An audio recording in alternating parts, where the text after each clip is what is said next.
ყოფებით ჰიბრიდული ომის ბოლო ფაზაში, რომელსაც აწარმოებს რუსეთი და რუსეთი ამ ომს აწარმოებს დიდი ხანი.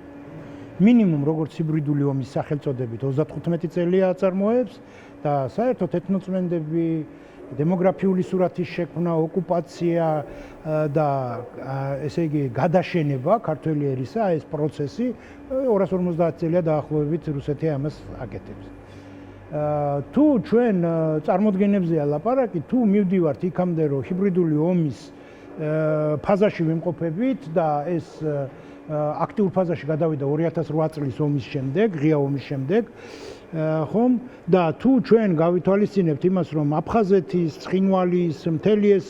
ეთნოკონფლიქტები, რომელიც იყო თავსმოხვეული რუსული სპეცსამსახურების მიერ და იმ დიდი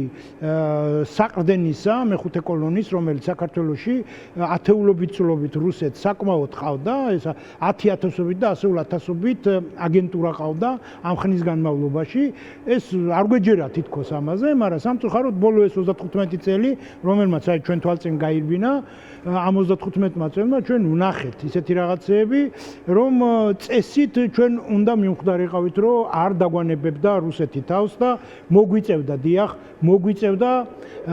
ბრძოლა ისევ თავისუფლებისათვის და როდესაც 3 წლის წინ დავაანონსე და ვთქვი, რომ ახალი ეროვნული მოძრაობა გვაქვს გასაკეთებელი, ძალიან ბევრს მაშინ გაეღიმა ოპოზიციაში, მაგრამ სამწუხაროდ დღეს ჩვენ გვიდგას დიახ დამოუკიდებლობის